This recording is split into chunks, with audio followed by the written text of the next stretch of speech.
ਅਸੀਂ 11ਵੇਂ ਭਾਗ ਦੇ ਵਿੱਚ ਪਹੁੰਚ ਚੁੱਕੇ ਹਾਂ ਔਰ ਉੱਥੇ ਅਸੀਂ ਪ੍ਰਭੂ ਉਹਨਾਂ ਨੂੰ ਪ੍ਰਭੂ ਨੇ ਉਹਨਾਂ ਨੂੰ ਹਰ ਇੱਕ ਚੀਜ਼ ਸਿਖਾਉਣੀ ਨਾ। ਹੁਣ ਅਸੀਂ ਕੁਛ ਚੀਜ਼ਾਂ ਐਸੀਆਂ ਪੜ੍ਹਨੀਆਂ ਜਿਹੜੀਆਂ ਅਸੀਂ ਮਹਿਸੂਸ ਕਰਨੇ ਆ ਕਿ ਇਹ ਬਾਈਬਲ ਦੇ ਵਿੱਚ ਨਹੀਂ ਹੋਣੀਆਂ ਚਾਹੀਦੀਆਂ ਸੀ, ਪਰ ਇਹਨਾਂ ਦਾ ਹੋਣਾ ਬਹੁਤ ਜ਼ਰੂਰੀ ਸੀ, ਕਿਉਂਕਿ ਜਿਹੜੀਆਂ ਚੀਜ਼ਾਂ ਪ੍ਰਭੂ ਨੇ ਉਹਨਾਂ ਨੂੰ ਦੱਸਣੀਆਂ ਉਹਨਾਂ ਦਾ ਸਾਡੀ ਆਪਣੀ ਸਿਹਤ ਦੇ ਉੱਤੇ ਔਰ ਸਾਡੀ ਸੰਤਾਨ ਦੀ ਸਿਹਤ ਦੇ ਉੱਤੇ ਬਹੁਤ ਅਸਰ ਹੈ। ਸੋ ਉਹਨਾਂ ਚੀਜ਼ਾਂ ਨੂੰ ਜਿਸ ਲਈ ਅਸੀਂ ਪੜ੍ਹਨਾ ਹਾਂ ਉਹ ਥੋੜ੍ਹੀਆਂ ਜਿਹੀਆਂ ਡਿਫਰੈਂਟ ਲੱਗਣੀਆਂ ਆਪਾਂ ਨੂੰ ਪੜ੍ਹਨ ਦੇ ਲਈ, ਲੇਕਿਨ ਇਹ ਪ੍ਰਭੂ ਨੇ ਜਿਹੜੀਆਂ ਚੀਜ਼ਾਂ ਇਹਨਾਂ ਲੋਕਾਂ ਨੂੰ ਦਿੱਤੀਆਂ ਆ ਇਹ ਇਹਨਾਂ ਦੇ ਲਈ ਬਰਕਤ ਦਾ ਕਾਰਨ ਹੈ, ਕਿਉਂਕਿ ਜਿੱਥੋਂ ਇਹ ਉੱਠ ਕੇ ਆਏ ਆ ਉੱਥੇ ਇਹ ਤੋਂ ਉਲਟ ਚੀਜ਼ਾਂ ਕੀਤੀਆਂ ਜਾਂਦੀਆਂ ਸੀ। ਔਰ ਉਸਦੇ ਨਾਲ ਮੈਂ ਤੁਹਾਨੂੰ ਦਿਖਾਊਂਗਾ, ਕੱਲ ਨੂੰ ਇੱਕ ਮੂਵੀ ਦਿਖਾਊਂਗਾ ਕਿ ਇਜਿਪਸ਼ੀਅਨ ਲੋਕਾਂ ਦੀਆਂ ਜਿਸਲੇ ਉਹਨਾਂ ਨੇ ਜਿਸਲੇ ਉਹਨਾਂ ਦੇ ਹੁਣ ਕਾਫਨ ਖੋਲਦੇ ਪਏ ਆ, ਜਿਸਲੇ ਉਹਨਾਂ ਦੇ ਹੁਣ ਕਿਉਂਕਿ ਹੁਣ ਤਾਂ ਮਸ਼ੀਨਾਂ ਹੀ ਬਹੁਤ ਆ ਗਈਆਂ, ਉਹਨਾਂ ਨੂੰ ਜਿਸਲੇ ਐਕਸਰੇ ਕਰਦੇ ਪਏ ਤੇ ਉਹਨਾਂ ਦੀਆਂ ਬਾਡੀਜ਼ ਦੇ ਵਿੱਚ ਬਹੁਤ ਤਰ੍ਹਾਂ ਦੀਆਂ ਬਿਮਾਰੀਆਂ, ਉਹਨਾਂ ਦੇ ਸਿਰ ਜ਼ਰੂਰਤ ਤੋਂ ਜ਼ਿਆਦਾ ਲੰਬੇ ਆ, ਸਿਰ ਮੂੰਹ ਫੇਸਿਸ ਜ਼ਿਆਦਾ ਲੰਬੇ ਆ, ਰੀੜ ਦੀਆਂ ਹੱਡੀਆਂ ਕਈਆਂ ਦੀਆਂ ਰੀੜ ਦੀਆਂ ਹੱਡੀਆਂ ਦੋ ਬਣੀਆਂ ਆ ਗਾਂ ਜਾ ਕੇ, ਬਹੁਤ ਸਾਰੇ ਸਰੀਰ ਦੇ ਵਿੱਚ ਨੁਕਸ ਆ ਉਹਨਾਂ ਦੇ ਜਿਹੜੇ ਕਿ ਪ੍ਰਭੂ ਜਿਹੜੇ ਕਿ ਇਹਨਾਂ ਤੋਂ ਉਲਟ ਚੀਜ਼ਾਂ ਕਰਦੇ ਸੀ ਔਰ ਉਹਨਾਂ ਨੂੰ ਉਹ ਬਿਮਾਰੀਆਂ ਲੱਗੀਆਂ ਸੀ। ਸੋ ਆਓ ਹੁਣ ਅਸੀਂ ਕਿਉਂਕਿ ਸਭ ਤੋਂ ਪਹਿਲਾਂ ਤਾਂ ਅਸੀਂ ਖੁਰਾਕ ਦੇ ਉੱਤੇ ਜਾਣਨੇ ਪੈਣਾ ਇਸ ਵੇਲੇ ਕਿ ਕਿਹੜੀਆਂ ਚੀਜ਼ਾਂ ਖਾਣੀਆਂ ਚਾਹੀਦੀਆਂ ਕਿਹੜੀਆਂ ਨਹੀਂ ਖਾਣੀਆਂ ਚਾਹੀਦੀਆਂ। ਮਰੀਆਂ ਚੀਜ਼ਾਂ ਪ੍ਰਭੂ ਨੇ ਕਿਹਾ ਮਤ ਖਾਓ, ਜਾਨਵਰਾਂ ਦੇ ਨਾਲ ਮਾਰੀਆਂ ਚੀਜ਼ਾਂ ਮਤ ਖਾਓ, ਕਿਉਂਕਿ ਤਾਂ ਸਾਨੂੰ ਪਤਾ ਨਹੀਂ ਇਸ ਨੂੰ ਕਿਸ ਚੀਜ਼ ਨੇ ਮਾਰਿਆ, ਜਿਹਨੇ ਮਾਰਿਆ ਉਹਨੂੰ ਕੀ ਬਿਮਾਰੀ, right. So it's just common sense. ਹੁਣ ਜਿਸ ਲਈ ਅਸੀਂ ਅਗਰ ਕੋਈ ਚੀਜ਼ ਕਿਸੇ ਜਾਨਵਰ ਦੇ ਦੁਆਰਾ ਮਾਰੀ ਹੋਆ ਤੇ ਜਿਹੜੇ ਜਿੱਥੋਂ ਇਹ ਉੱਠ ਕੇ ਆਏ ਆ ਉੱਥੇ ਦੇ ਤਾਂ ਦੇਵਤੇ ਹੀ ਮਗਰਮੱਛ ਆ, ਉਹ ਜਿਹੜਾ ਪਾਣੀ ਦੇ ਵਿੱਚ ਗੈਂਡਾ ਰਹਿੰਦਾ ਉਹ ਉਹਨਾਂ ਦਾ ਦੇਵਤਾ ਆ, ਬਾਜ ਉਹਨਾਂ ਦਾ ਦੇਵਤਾ ਆ, ਸੱਪ ਉਹਨਾਂ ਦੇ ਦੇਵਤੇ ਆ, ਉਹਨਾਂ ਦੇ ਮੁਕਟਾਂ ਦੇ ਉੱਤੇ ਸੱਪ ਦੋ ਸੱਪ ਬਣੇ ਹੋਣ ਉਹਨਾਂ ਦੇ ਦੇਵਤੇ ਆ। ਸੋ ਉਹਨਾਂ ਦੀ ਮਾਰੀ ਉਹਨਾਂ ਦੀ ਮਾਰੀ ਉਹ ਚੀਜ਼ ਨੂੰ ਪਵਿੱਤਰ ਸਮਝਦੇ ਆ, ਉਹ ਖਾਂਦੇ ਆ, ਔਰ ਕਈ ਉਹਨਾਂ ਦੀਆਂ ਬਲੀਆਂ ਹੀ ਇਸੇ ਤਰ੍ਹਾਂ ਦੀਆਂ ਕਿ ਉਹਨਾਂ ਤੋਂ ਮਰਵਾਉਂਦੇ ਆ ਜਾਨਵਰ ਔਰ ਬਲੀ ਚੜਾਉਂਦੇ ਆ ਔਰ ਫਿਰ ਉਸ ਦਾ ਪ੍ਰਸ਼ਾਦ ਨੂੰ ਖਾਂਦੇ ਆ। ਸੋ ਪ੍ਰਭੂ ਇਹ ਦੱਸ ਰਿਹਾ ਉਹਨਾਂ ਨੂੰ ਕਿ ਜਿੱਥੋਂ ਤੁਸੀਂ ਉੱਠ ਕੇ ਆਏ ਆ ਉਹ ਕੰਮ ਤੁਸੀਂ ਨਹੀਂ ਕਰਨੇ, ਉਹ ਸਭ ਚੀਜ਼ਾਂ ਅਪਵਿੱਤਰ ਆ। ਪ੍ਰਭੂ ਨੇ ਪਵਿੱਤਰ ਤੇ ਅਪਵਿੱਤਰ ਇਸ ਕਰਕੇ ਕਿਹਾ ਕਿਉਂਕਿ ਇਹੋ ਹੀ ਇੱਕ ਤਰੀਕਾ ਸੀ ਜਿਸ ਦੇ ਨਾਲ ਇਹ ਲੋਕ ਸਮਝ ਸਕਦੇ ਸੀ, ਹੋਰ ਕੋਈ ਤਰੀਕਾ ਨਹੀਂ ਸੀ ਇਹਨਾਂ ਨੂੰ ਸਮਝਾਉਣ ਦਾ, ਕਿਉਂਕਿ ਹਾਲੇ ਇਹਨਾਂ ਦੇ ਵਿੱਚ ਅਨਪੜ੍ਹਤਾ ਬਹੁਤ ਜ਼ਿਆਦਾ ਹੈ। ਪਰ ਪ੍ਰਭੂ ਦਾ ਸ਼ੁਕਰ ਆ ਸਭ ਤੋਂ ਵੱਡੇ ਜਿਹੜੇ ਡਾਕਟਰ ਆ ਉਹ ਯਹੂਦੀਆਂ ਦੇ ਵਿੱਚੋਂ ਪੈਦਾ ਹੋਏ ਆ। ਜਿੰਨੀਆਂ ਬਿਮਾਰੀਆਂ ਦੇ ਇਲਾਜ ਯਹੂਦੀਆਂ ਨੇ ਲੱਭੇ ਆ ਉਹਨੇ ਕਿਸੇ ਨੇ ਨਹੀਂ ਲੱਭੇ। ਪ੍ਰਭੂ ਨੇ ਬਾਅਦ ਦੇ ਵਿੱਚ ਬੁੱਧ ਦਿੱਤੀ ਆਪਣੇ ਲੋਕਾਂ ਨੂੰ, ਹਾਲੇ ਵੀ ਹੁੰਦਾ। ਔਰ ਆਓ ਅਸੀਂ 39 ਆਇਤ ਦੇ ਉੱਤੇ ਅਸੀਂ ਪਹੁੰਚ ਚੁੱਕੇ ਹਾਂ। ਕੋਈ ਜਾਣਾ 39 ਤੋਂ ਲੈ ਕੇ ਔਰ ਇਸ ਚੈਪਟਰ ਨੂੰ ਖਤਮ ਕਰ ਮੈਂ ਪੜ੍ਹਾਂ ਪਾਸਟਰ ਜੀ। ਸਾਰਿਆਂ ਨੂੰ ਜੈ ਮਸੀਹ ਦੀ। ਪਹਿਲਾਂ ਸਫਾ ਹੈਗਾ ਲੇਵੀਆਂ ਦੀ 11 ਤੋਂ ਸਫਾ ਹੈਗਾ 153। ਜੇਕਰ ਤੁਹਾਡੇ ਖਾਣ ਵਾਲਾ ਪਸ਼ੂ ਮਰ ਜਾਵੇ ਤਾਂ ਉਸ ਦੀ ਲੋਥ ਨੂੰ ਛੂਹਣ ਵਾਲਾ ਵੀ ਤਰਕਾਲਾਂ ਤੱਕ ਅਸ਼ੁੱਧ ਸਮਝਿਆ ਜਾਵੇ। ਇਸੇ ਤਰ੍ਹਾਂ ਜੇਕਰ ਕੋਈ ਉਸ ਮਰੇ ਪਸ਼ੂ ਦਾ ਮਾਸ ਖਾਵੇ ਜਾਂ ਉਸ ਦੀ ਲੋਥ ਨੂੰ ਚੁੱਕ ਕੇ ਬਾਹਰ ਲੈ ਜਾਵੇ ਤਾਂ ਉਹ ਤਰਕਾਲਾਂ ਤੱਕ ਅਸ਼ੁੱਧ ਸਮਝਿਆ ਜਾਵੇ। ਤੁਸੀਂ ਕਿਸੇ ਚੀਜ਼ ਨੂੰ ਵੀ ਜੋ ਧਰਤੀ ਤੇ ਢਿੱਡ ਭਾਰ ਘਿਸਰਦੀ ਹੈ ਅਤੇ ਜਿਸ ਦੇ 4 ਪੈਰ ਵੀ ਹਨ ਜਾਂ 4 ਪੈਰਾਂ ਦੀ ਤੇ ਚੱਲਦੀ ਹੈ ਪਰ ਘਿਸਰਦੀ ਵੀ ਹੈ ਦਾ ਮਾਸ ਨਾ ਖਾਣਾ, ਕਿਉਂਕਿ ਇਹੋ ਜਿਹੀ ਚੀਜ਼ ਤੁਹਾਡੇ ਲਈ ਅਸ਼ੁੱਧ ਹੈ। ਇਸ ਲਈ ਤੁਸੀਂ ਇਹਨਾਂ ਚੀਜ਼ਾਂ ਵਿੱਚੋਂ ਕਿਸੇ ਦਾ ਮਾਸ ਖਾ ਕੇ ਆਪਣੇ ਆਪ ਨੂੰ ਅਸ਼ੁੱਧ ਨਾ ਕਰਨਾ। ਮੈਂ ਤੁਹਾਡਾ ਪ੍ਰਭੂ ਪਵਿੱਤਰ ਹਾਂ, ਇਸ ਲਈ ਤੁਸੀਂ ਵੀ ਪਵਿੱਤਰ ਬਣੋ ਅਤੇ ਇਹਨਾਂ ਚੀਜ਼ਾਂ ਵਿੱਚੋਂ ਕਿਸੇ ਨੂੰ ਖਾ ਕੇ ਆਪਣੇ ਆਪ ਨੂੰ ਅਪਵਿੱਤਰ ਨਾ ਕਰਨਾ। ਮੈਂ ਹੀ ਤੁਹਾਡਾ ਪ੍ਰਭੂ ਤੁਹਾਨੂੰ ਮਿਸਰ ਦੀ ਗੁਲਾਮੀ ਤੋਂ ਕੱਢ ਕੇ ਬਾਹਰ ਲਿਆਇਆ ਸਾਂ ਕਿ ਤੁਸੀਂ ਮੈਨੂੰ ਆਪਣਾ ਪਰਮੇਸ਼ਰ ਮੰਨੋ। ਸੋ ਤੁਸੀਂ ਪਵਿੱਤਰ ਰਹੋ ਜਿਸ ਤਰ੍ਹਾਂ ਮੈਂ ਪਵਿੱਤਰ ਹਾਂ। ਇਹ ਨਿਯਮ ਹੈ ਜਿਸ ਦੀ ਪਾਲਣਾ ਤੁਸੀਂ ਸਭ ਜਾਨਵਰਾਂ, ਪੰਛੀਆਂ, ਧਰਤੀ ਉੱਤੇ ਕਿਸਰਨ ਅਤੇ ਪਾਣੀਆਂ ਵਿੱਚ ਤਰਨ ਵਾਲੇ ਹਰ ਜੀਵ ਦੇ ਸੰਬੰਧ ਵਿੱਚ ਕਰਨਾ। ਇਸ ਦੇ ਆਧਾਰ ਤੇ ਤੁਸੀਂ ਹਰ ਜੀਵ ਦੇ ਸੰਬੰਧ ਵਿੱਚ ਫੈਸਲਾ ਕਰਨਾ ਕਿ ਉਹ ਤੁਹਾਡੇ ਖਾਣ ਦੇ ਯੋਗ ਹੈ ਜਾਂ ਨਹੀਂ। ਪੜ੍ਹੇ ਸੁਣੇ ਜਾਣ ਤੇ ਸਾਰਿਆਂ ਨੂੰ ਸ਼ੀਸ਼ ਬਰਕਤ ਮਿਲੇ। ਥੈਂਕ ਯੂ ਬ੍ਰਦਰ ਜੀ। ਅਸੀਂ ਇੱਥੇ ਇਹ ਦੇਖਦੇ ਪਏ ਹਾਂ ਕਿ ਹੁਣ ਪ੍ਰਭੂ ਦੇ ਵਚਨ ਦੇ ਵਿੱਚ ਜਿੱਥੇ ਅਸੀਂ ਆ ਗਏ ਹਾਂ, ਉਸਨੇ ਇੱਕ ਚੀਜ਼ ਇੱਥੇ ਕਹੀ ਆ ਕਿ ਜੇਕਰ ਤੁਹਾਡੇ ਖਾਣ ਵਾਲਾ, ਯਾਨੀ ਕਿ ਜਿਹੜਾ ਜਾਨਵਰ ਸ਼ੁੱਧ ਆ, ਤੁਸੀਂ ਭੇਡ ਦਾ ਮਾਸ ਖਾ ਸਕਦੇ ਆ, ਤੁਸੀਂ ਬੱਕਰੇ ਦਾ ਮਾਸ ਖਾ ਸਕਦੇ ਆ, ਇਸੇ ਤਰ੍ਹਾਂ ਤੁਸੀਂ ਜਿਹੜਾ ਬੈਠਕੇ ਦਾ ਮਾਸ ਖਾ ਸਕਦੇ ਆ। ਇਹਨਾਂ ਦੇ ਵਿੱਚ ਇੱਕ ਏਜੰਸੀ ਐਸੀ ਪੈਦਾ ਕੀਤੀ ਜਾਂਦੀ ਸੀ ਜਿਹੜੀ ਅੱਜ ਵੀ ਕੈਨੇਡਾ ਤੇ ਅਮਰੀਕਾ ਦੇ ਵਿੱਚ ਪੈਦਾ ਔਰ ਸਾਰੇ ਯੂਰਪ 'ਚ ਪੈਦਾ ਕੀਤੀ ਜਾਂਦੀ ਹੈ, ਜਿਹੜੀ ਹੁੰਦੀ ਮਾਸ ਦੇ ਲਈ। ਉਹਨਾਂ ਨੂੰ ਦੁੱਧ ਦੱਧ ਦੇ ਲਈ ਨਹੀਂ ਰੱਖਿਆ ਹੁੰਦਾ, ਔਰ ਉਹਨਾਂ ਗਾਈਆਂ ਦਾ ਤੇ ਉਹਨਾਂ ਜਾਨਵਰਾਂ ਦਾ ਇੰਨਾ ਦੁੱਧ ਹੁੰਦਾ ਵੀ, ਉਹ ਸਿਰਫ ਆਪਣੇ ਬੱਚਿਆਂ ਨੂੰ ਪਾਲਦੇ, ਉਹ ਸਿਰਫ ਤੇ ਸਿਰਫ ਇਸ ਚੀਜ਼ ਦੇ ਲਈ ਬਰੀਡ ਕੀਤੀਆਂ ਜਾਂਦੀਆਂ। ਸੋ ਉਹ ਕਹਿੰਦਾ ਕਿ ਅਗਰ ਤੁਹਾਡਾ ਖਾਣ ਵਾਲਾ ਜਿਹੜਾ ਤੁਸੀਂ ਜਾਨਵਰ ਆ ਉਹ ਵੀ ਮਰ ਜਾਏ ਤਾਂ ਤੁਸੀਂ ਉਸਨੂੰ ਵੀ ਨਹੀਂ ਖਾਣਾ। ਕਾਰਨ ਕੀ ਆ? ਤੁਹਾਨੂੰ ਕੀ ਪਤਾ ਉਹ ਕਿਸ ਤਰ੍ਹਾਂ ਮਰਿਆ, ਉਸਨੇ ਕੀ ਖਾਇਆ। ਪਰ ਕਿਉਂਕਿ ਉਹਨਾਂ ਨੂੰ ਹੁਣ ਸਮਝ ਹੀ ਇਸ ਤਰੀਕੇ ਨਾਲ ਆ ਰਹੀ ਹੈ, ਪ੍ਰਭੂ ਨੂੰ ਪਵਿੱਤਰ ਤੇ ਅਪਵਿੱਤਰ ਕਹਿ ਕੇ ਉਹਨਾਂ ਨੂੰ ਸਮਝਾਉਣਾ ਪੈ ਰਿਹਾ। ਇਹ ਲੀਗਲ ਜਿੰਨੇ ਵੀ ਹੈਗੇ ਇਹ ਲਾਅ ਬਣਾ ਕੇ ਪ੍ਰਭੂ ਨੂੰ ਉਹਨਾਂ ਨੂੰ ਦੇਣੇ ਪੈ ਰਹੇ ਆ, ਰਾਈਟ। ਸੋ ਇਹ ਇੱਕ ਐਸੀ ਕੌਮ ਆ ਜਿਸ ਨੂੰ ਪ੍ਰਭੂ ਨੇ ਹਰ ਇੱਕ ਚੀਜ਼ ਸਿਖਾਈ।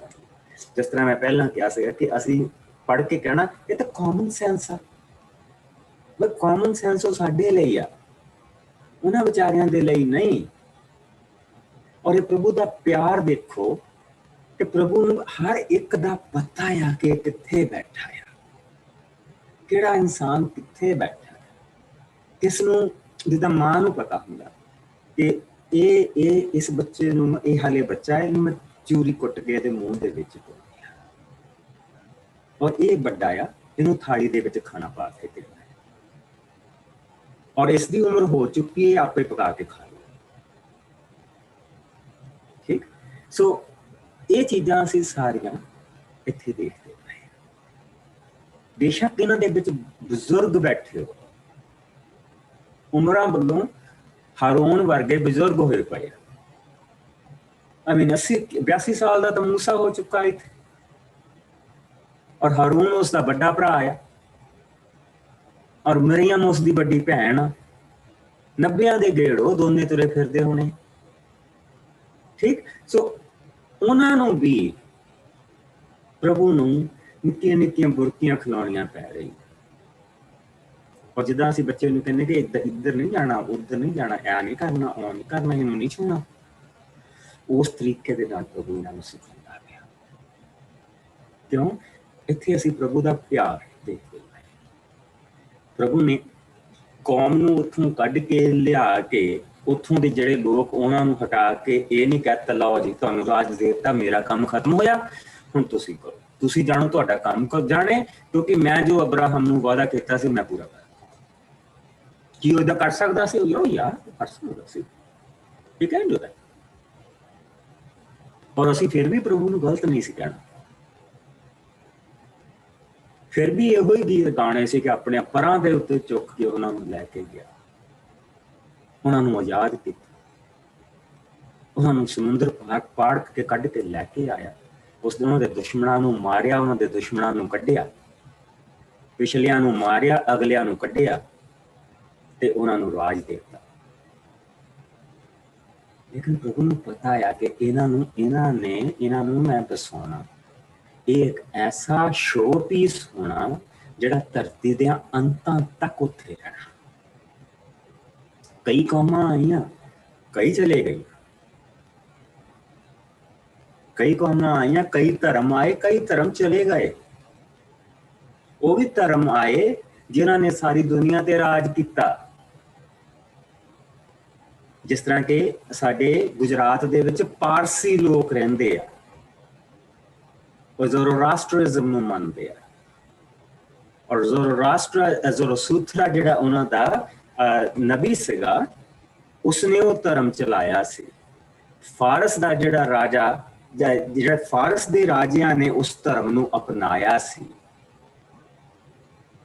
ਔਰ ਸਾਇਰਸ, ਜਿਸ ਨੂੰ ਪੰਜਾਬੀ ਦੀ ਬਾਈਬਲ ਵਿੱਚ ਖੋਰਸ ਕਿਹਾ ਗਿਆ, ਉਸਨੇ ਉਸ ਧਰਮ ਨੂੰ ਅਫਰੀਕਾ ਤੱਕ ਫੈਲਾਇਆ, ਇੰਡੀਆ ਤੱਕ ਫੈਲਾਇਆ, ਕਿਉਂਕਿ ਇੱਥੇ ਤੱਕ ਉਸਦਾ ਰਾਜ ਸੀ। ਔਰ ਅੱਜ ਸਾਨੂੰ ਮੁੱਠੀ ਭਰ ਲੋਕ ਮਿਲਦੇ ਪਏ ਆ, ਉਹ ਵੀ ਗੁਜਰਾਤ ਦੇ ਵਿੱਚ ਇੱਕ ਮੁੱਠ। ਔਰ ਉਹ ਵੀ ਪ੍ਰਭੂ ਨੇ ਇੱਕ ਮੁੱਠ ਤਾਂ ਰੱਖੀ ਹੋਆ ਤਾਂ ਕਿ ਸਾਨੂੰ ਇਸ ਚੀਜ਼ ਦਾ ਯਾਦ ਰਹੇ ਕਿ ਇੱਕ ਖੋਰਸ ਨਾਂ ਦਾ ਰਾਜਾ ਹੋਇਆ ਸੀ, ਜਿਸ ਨੇ ਯਹੂਦੀਆਂ ਨੂੰ ਮੰਦਿਰ ਬਣਾ ਕੇ ਦਿੱਤਾ ਸੀ। ਹਰ ਇੱਕ ਚੀਜ਼ ਦੇ ਪਿੱਛੇ ਉਹਦਾ ਇੱਕ ਕਾਰਨ। ਹਿੰਦੂਇਜ਼ਮ ਵੀ ਉੱਥੋਂ ਹੀ ਆਇਆ। ਬਹੁਤ ਸਾਰੇ ਹਿੰਦੂਇਜ਼ਮ ਦੇ ਜਿਹੜੇ ਸ਼ਲੋਕ ਆ, ਉਹ ਬਿਲਕੁਲ ਸ਼ਲੋਕ ਬਾਈ ਸ਼ਲੋਕ ਜਿਹੜੇ ਉਹਨਾਂ ਦੇ ਨਾਲ ਮਿਲਦੇ ਆ। ਹਿੰਦੂਇਜ਼ਮ ਦੇ ਵਿੱਚ ਜਿਸਲੇ ਉਹ ਬੇਦੀ ਬਣਾਉਂਦੇ ਆ ਔਰ ਜਿਸਲੇ ਉਹ ਹਵਨ ਕਰਦੇ ਆ, ਹਵਨ ਕਰਨ ਦਾ ਉਹਨਾਂ ਦਾ ਤਰੀਕਾ ਉਹ ਹੀ ਆ ਜਿਸ ਤਰ੍ਹਾਂ ਜ਼ਰਾਸੂਤਰਾ ਦੇ ਲੋਕ ਅੱਗ ਦੀ ਪੂਜਾ ਕਰਦੇ ਸੀ। ਇਸ ਸੇਮ ਬਹੁਤ ਚੀਜ਼ਾਂ ਉੱਥੋਂ ਆਈਆਂ ਹੈ। ਲੇਕਿਨ ਪਾਰਸੀਇਜ਼ਮ ਇੱਕ ਮੁੱਠ ਰਹਿ ਗਿਆ। ਬਹੁਤ ਸਾਰੇ ਧਰਮ ਖਤਮ ਹੋ ਗਏ, ਇੱਟਾਂ ਬੱਟਿਆਂ ਤੇ ਲਿਖੇ ਹੋ ਮਿਲਦੇ ਪਏ ਸਾਨੂੰ ਅੱਜ। ਲੇਕਿਨ ਯਾਕੂਬ ਦੀ ਔਲਾਦ ਅੱਜ ਵੀ ਹੈ ਔਰ ਦੁਨੀਆ ਦੇ ਵਿੱਚ ਇੱਕ ਪਾਵਰ, ਦੁਨੀਆ ਦੇ ਵਿੱਚ ਇੱਕ ਪਾਵਰ। ਈਰਾਨ ਨਿਊਕਲੀਅਰ ਬੰਬ ਬਣਾਉਣਾ ਮੰਗਦਾ ਸੀਗਾ, ਕੱਲ ਖਰੇ ਪਰਸੋਂ ਉਹਨਾਂ ਨੇ ਉਸ ਤੇ ਉਹ ਜਿਹੜਾ ਜਿੱਥੇ ਉਹ ਬਣਾਉਂਦੇ ਪਏ ਸੀ ਉਹ ਰਾਤ ਦੀ ਬਿਲਡਿੰਗ ਬਣਾ ਦਿੱਤੀ। ਅੱਜ ਵੀ ਇੱਕ ਪਾਵਰ ਆ। ਅਮਰੀਕਾ ਦੇ ਵਿੱਚ ਜਿਸਲੇ ਇਲੈਕਸ਼ਨ ਹੁੰਦਾ ਹੈ ਨਾ, ਤੇ ਅੱਜ ਵੀ ਇਹ ਪੁੱਛਿਆ ਜਾਂਦਾ ਦੋਨਾਂ ਨੂੰ, ਜਿਹੜੇ ਦੋਨੇ ਰਾਸ਼ਟਰਪਤੀ ਦੇ ਲਈ ਖੜੇ ਹੁੰਦੇ ਤੇ ਪ੍ਰੈਜ਼ੀਡੈਂਟ ਤੇ ਵਾਈਸ ਪ੍ਰੈਜ਼ੀਡੈਂਟ, ਦੋਨਾਂ ਨੂੰ ਇਹ ਪੁੱਛਿਆ ਜਾਂਦਾ ਕਿ ਤੇਰੀ ਇਜ਼ਰਾਈਲ ਦੇ ਲਈ ਕਿਹੜੀ ਨੀਤੀ ਰਹੇਗੀ, ਇਜ਼ਰਾਈਲ ਦੇ ਲਈ ਤੇਰਾ ਪਲਾਨ ਕੀ ਆ। ਪਹਿਲਾਂ ਇਹ ਸਵਾਲ ਪੁੱਛਿਆ ਜਾਂਦਾ ਤੇ ਉਹਨਾਂ ਨੂੰ ਇਹ ਕਹਿਣਾ ਪੈਂਦਾ। ਬਰਾਕ ਹੁਸੈਨ ਓਬਾਮਾ ਨੂੰ ਵੀ ਇਹ ਚੀਜ਼ ਕਹਿਣੀ ਪਈ ਸੀ, ਉਹਦਾ ਗਵਲਾ ਨੇਮ ਹੁਸੈਨ ਸੀਗਾ। ਬਰਾਕ ਹੁਸੈਨ ਓਬਾਮਾ ਨੂੰ ਵੀ ਇਹ ਗੱਲ ਕਹਿਣੀ ਪਈ ਸੀ ਕਿ ਇਜ਼ਰਾਈਲ ਸਾਡਾ 100 ਸਾਲ ਤੋਂ ਮਿੱਤਰ ਆ, ਉਹ ਸਾਡਾ ਅੱਜ ਵੀ ਮਿੱਤਰ ਆ, ਉਹ ਹਮੇਸ਼ਾ ਸਾਡਾ ਮਿੱਤਰ ਰਹੇਗਾ। ਪਰ ਉਹ ਇਜ਼ਰਾਈਲ ਨੂੰ ਨਫ਼ਰਤ ਕਰਦਾ ਸੀ, ਤਾਂ ਵੀ ਆਪਣੀ ਨੀਤੀ ਨਹੀਂ ਬਦਲ ਸਕਿਆ। ਕਿਉਂ? ਕਿਉਂਕਿ ਉਸਨੇ ਕਿਹਾ ਕਿ ਮੇਰੀਆਂ ਅੱਖਾਂ ਦਾ ਤਾਰਾ ਜਿਹੜਾ ਤੈਨੂੰ ਛੂੰਦਾ ਉਹ ਮੈਨੂੰ ਛੂੰਦਾ। ਇੱਥੋਂ ਇਸ ਵਚਨ ਦੀ ਉਹ ਜਿਹੜੀ ਵਚਨ ਦੀ ਮੋਹਰ ਬੰਦਗੀ ਹੈ ਸਾਨੂੰ ਮਿਲਦੀ ਹੈ। ਲੇਕਿਨ ਲੇਕਿਨ ਜਿਹੜੀ ਚੀਜ਼ ਮੈਂ ਤੁਹਾਨੂੰ ਦੱਸਦਾ ਪਿਆ ਕਿ ਪ੍ਰਭੂ ਨੂੰ ਇਹ ਲੋਕ ਇੱਥੋਂ ਸ਼ੁਰੂ ਹੋਏ ਸੀ। ਇੱਥੋਂ ਪ੍ਰਭੂ ਨੇ ਇਹਨਾਂ ਨੂੰ ਸ਼ੁਰੂ ਕੀਤਾ ਸੀ ਕਿ ਇਹਨਾਂ ਨੂੰ ਇਹ ਸਾਰੀਆਂ ਚੀਜ਼ਾਂ ਤੋਂ ਪ੍ਰਭੂ ਨੇ ਮਨਾ ਕੀਤਾ ਸੀ, ਜਿਸ ਲਈ ਇਹ ਗੁਲਾਮ ਸੀਗੇ। ਮਰੀਆਂ ਚੀਜ਼ਾਂ ਲਿਆ ਕੇ ਜਿਹੜੇ ਮਾਸ ਖਾਂਦੇ ਸੀ, ਉਹ ਇਜਿਪਸ਼ੀਅਨ ਲੋਕ ਸ਼ਾਮ ਨੂੰ ਇਹਨਾਂ ਦੇ ਸੁੱਟ ਜਾਂਦੇ ਸੀਗੇ। ਇਹ ਉਹਨਾਂ ਚੀਜ਼ਾਂ ਨੂੰ ਖਾਂਦੇ ਸੀਗੇ। ਕੋਈ ਸ਼ੁੱਧ ਤੇ ਅਸ਼ੁੱਧ ਜਾਨਵਰ, ਕੋਈ ਫਰਕ ਨਹੀਂ ਸੀਗਾ। ਇਹਨਾਂ ਦੇ ਲਈ ਸਭ ਕੁਝ ਮੀਟ ਸੀਗਾ। ਔਰ ਪ੍ਰਭੂ ਹੁਣ ਉਹਨਾਂ ਨੂੰ ਮਨਾ ਕਰ ਰਿਹਾ ਕਿ ਤੁਸੀਂ ਕਿਹੜੀ ਚੀਜ਼ ਖਾਣੀ, ਕਿਹੜੀ ਨਹੀਂ ਖਾਣੀ। ਸੋ 46ਵੀਂ ਆਇਤ ਦੇ ਵਿੱਚ ਪ੍ਰਭੂ ਨੇ ਦੱਸ ਦਿੱਤਾ ਕਿ ਮੈਂ ਤੁਹਾਨੂੰ ਨਿਯਮ ਦੇ ਦਿੱਤੇ ਆ, ਇਹਨਾਂ ਨਿਯਮਾਂ ਦੇ ਨਾਲ ਤੁਸੀਂ, ਇਹਨਾਂ ਨਿਯਮਾਂ ਨੂੰ ਤੁਸੀਂ ਫੋਲੋ ਕਰੋ ਔਰ ਇਹਨਾਂ ਨਿਯਮਾਂ ਦੇ ਨਾਲ ਤੁਸੀਂ ਆਪਣਾ ਸਾਰਾ ਕਿਹੜਾ ਜਾਨਵਰ ਖਾਣਾ, ਕਿਹੜਾ ਨਹੀਂ ਖਾਣਾ, ਕਿਹੜਾ ਪਾਣੀ ਦਾ ਜਾਨਵਰ ਖਾਣਾ, ਕਿਹੜਾ ਨਹੀਂ ਖਾਣਾ, ਕਿਹੜੀਆਂ ਚੀਜ਼ਾਂ ਤੁਸੀਂ ਖਾ ਸਕਦੇ ਤੇ ਕਿਹੜੀਆਂ ਤੁਸੀਂ ਨਹੀਂ ਖਾ ਸਕਦੇ। ਹੁਣ ਪ੍ਰਭੂ ਨੇ ਸ਼ੁੱਧੀ ਤੇ ਅਸ਼ੁੱਧੀ ਦੇ ਬਾਰੇ ਸਾਨੂੰ ਅੱਗੇ ਲੈ ਕੇ ਜਾਣਾ। ਸੋ ਸਭ ਤੋਂ ਪਹਿਲਾਂ ਉਸਨੇ ਔਰਤਾਂ ਦੇ ਸੰਬੰਧੀ, ਔਰਤਾਂ ਦੀ ਸ਼ੁੱਧੀ ਦੇ ਸੰਬੰਧੀ ਇਹ ਸਾਰੀਆਂ ਚੀਜ਼ਾਂ ਕਹੀਆਂ। ਸੋ ਆਓ ਅਸੀਂ 12ਵਾਂ ਪਾਵ ਇਸ ਦੀਆਂ ਸਿਰਫ 8 ਆਇਤਾਂ, ਜਿਸ ਨੂੰ ਮਿਲ ਜਾਏ ਉਸ ਨੂੰ ਮੈਂ ਪੜ੍ਹਦੇ ਬਸ ਜੀ ਮੇਰੀ ਭੈਣ। ਹਾਂਜੀ, 154 ਪੇਜ, ਔਰਤਾਂ ਦੀ ਸ਼ੁੱਧੀ ਦਾ ਨਿਯਮ। ਪ੍ਰਭੂ ਨੇ ਮੂਸਾ ਨੂੰ ਕਿਹਾ, ਤੂੰ ਇਜ਼ਰਾਈਲੀ ਲੋਕਾਂ ਨੂੰ ਦੱਸ ਕਿ ਜੇਕਰ ਕੋਈ ਔਰਤ ਗਰਭਵਤੀ ਹੋਵੇ ਅਤੇ ਉਹ ਮੁੰਡੇ ਨੂੰ ਜਨਮ ਦੇਵੇ ਤਾਂ ਉਹ ਮੁੰਡੇ ਦੇ ਜਨਮ ਪਿੱਛੋਂ 7 ਦਿਨ ਤੱਕ ਉਸੇ ਤਰ੍ਹਾਂ ਅਸ਼ੁੱਧ ਸਮਝੀ ਜਾਵੇ। ਜਿਸ ਤਰ੍ਹਾਂ ਉਹ ਆਪਣੀ ਮਾਹਵਾਰੀ ਦੇ ਦਿਨਾਂ ਵਿੱਚ ਸਮਝੀ ਜਾਂਦੀ ਹੈ। ਫਿਰ 8ਵੇਂ ਦਿਨ ਨਵ ਜਨਮੇ ਮੁੰਡੇ ਦੀ ਸੁੰਨਤ ਕੀਤੀ ਜਾਵੇ। ਇਸ ਦੇ ਪਿੱਛੋਂ ਉਹ 33 ਦਿਨਾਂ ਤੱਕ ਲਹੂ ਤੋਂ ਆਪਣੇ ਆਪ ਨੂੰ ਸ਼ੁੱਧ ਕਰਨ ਲਈ ਠਹਿਰੀ ਰਹੇ। ਇਹਨਾਂ ਦਿਨਾਂ ਵਿੱਚ ਉਹ ਕਿਸੇ ਪਵਿੱਤਰ ਚੀਜ਼ ਨੂੰ ਹੱਥ ਨਾ ਲਾਵੇ ਅਤੇ ਨਾ ਹੀ ਉਹ ਆਪਣੇ ਤੰਬੂ ਅੰਦਰ ਜਾਵੇ। ਪਰ ਜੇਕਰ ਉਸ ਔਰਤ ਨੇ ਲੜਕੀ ਨੂੰ ਜਨਮ ਦਿੱਤਾ ਹੈ ਤਾਂ ਉਸ ਨੂੰ 15 ਦਿਨਾਂ ਤੱਕ ਅਸ਼ੁੱਧ ਸਮਝਿਆ ਜਾਵੇ ਅਤੇ ਇਸ ਦੇ ਪਿੱਛੋਂ ਉਹ 66 ਦਿਨ ਹੋਰ ਲਹੂ ਤੋਂ ਸ਼ੁੱਧ ਹੋਣ ਲਈ ਠਹਿਰੀ ਰਹੇ। ਫਿਰ ਜਦੋਂ ਉਸ ਔਰਤ ਦੇ ਮੁੰਡੇ ਜਾਂ ਕੁੜੀ ਦੇ ਜਨਮ ਦੇ ਪਿੱਛੋਂ ਸ਼ੁੱਧੀ ਦੇ ਦਿਨ ਪੂਰੇ ਹੋ ਜਾਣ ਤਾਂ ਉਹ ਪਾਪ ਬਲੀ ਵੱਲੋਂ 1 ਸਾਲ ਦਾ ਲੇਲਾ, ਹੋਮ ਬਲੀ 1 ਜਵਾਨ ਕਬੂਤਰ ਜਾਂ ਘੁੱਗੀ ਲੈ ਕੇ ਪੁਰੋਹਿਤ ਕੋਲ ਸੰਗਤ ਦੇ ਤੰਬੂ ਦੇ ਬੂਹੇ ਕੋਲ ਆਵੇ। ਪੁਰੋਹਿਤ ਇਹ ਦੋਵੇਂ ਬਲੀਆਂ ਉਸ ਔਰਤ ਵੱਲੋਂ ਪ੍ਰਭੂ ਦੇ ਸਾਹਮਣੇ ਉਸ ਦੀ ਸ਼ੁੱਧੀ ਪ੍ਰਾਪਤੀ ਲਈ ਚੜਾਵੇ ਤੇ ਉਹ ਔਰਤ ਸ਼ੁੱਧ ਹੋ ਜਾਵੇਗੀ। ਇਸ ਨਿਯਮ ਦੀ ਪਾਲਣਾ ਹਰ ਔਰਤ ਕਰੇ ਜੋ ਕਿਸੇ ਬੱਚੇ ਨੂੰ ਜਨਮ ਦੇਵੇ, ਚਾਹੇ ਮੁੰਡਾ ਹੋਵੇ ਜਾਂ ਕੁੜੀ। ਪਰ ਜੇਕਰ ਉਹ ਔਰਤ ਲੀਲਾ ਲਿਆਉਣ ਦੇ ਯੋਗ ਨਹੀਂ ਹੈ ਤਾਂ ਉਹ ਘੁੱਗੀ ਜਾਂ ਕਬੂਤਰ ਦੇ ਦੋ ਬੱਚੇ, ਇੱਕ ਪਾਪ ਬਲੀ ਤੇ ਦੂਜਾ ਹੋਮ ਬਲੀ ਲਈ ਪੁਰੋਹਿਤ ਕੋਲ ਲਿਆਵੇ ਅਤੇ ਪੁਰੋਹਿਤ ਉਸ ਦੇ ਵੱਲੋਂ ਉਸ ਦੇ ਪਾਪ ਮਾਫੀ ਲਈ ਇਹ ਬਲੀ ਚੜਾਵੇ ਤਾਂ ਉਹ ਸ਼ੁੱਧ ਹੋ ਜਾਵੇਗੀ। ਆਮੀਨ। ਹੁਣ ਰੀਅਲੀ ਸਵਾਲ ਜਿਹੜਾ ਇੱਥੇ ਪੈਦਾ ਹੁੰਦਾ ਹੈਗਾ ਕਿ ਮੁੰਡਾ ਹੋਵੇ ਜਾਂ ਕੁੜੀ ਤਾਂ ਜਿਹੜੀ ਬਲੀ ਹੋਈ ਇੱਕੋ ਹੀ ਤਰ੍ਹਾਂ ਦੀ ਆ, ਪਰ ਜੇ ਬੇਟਾ ਆ ਤਾਂ ਉਹ ਬੇਸਿਕਲੀ ਅੱਧੇ ਦਿਨ 40 ਦਿਨਾਂ ਤੱਕ ਅਸ਼ੁੱਧ ਆ, ਜੇ ਬੇਟੀ ਆ ਤਾਂ ਆਲਮੋਸਟ 80 ਦਿਨਾਂ ਤੱਕ ਅਸ਼ੁੱਧ ਆ। ਕਿਉਂ? ਕਿਉਂਕਿ ਇੱਕ ਮਾਂ ਨੇ ਮਾਂ ਨੂੰ ਜਨਮ ਦਿੱਤਾ ਹੈ, ਇੱਕ ਮਾਂ ਨੇ ਮਾਂ ਨੂੰ ਜਨਮ ਦਿੱਤਾ।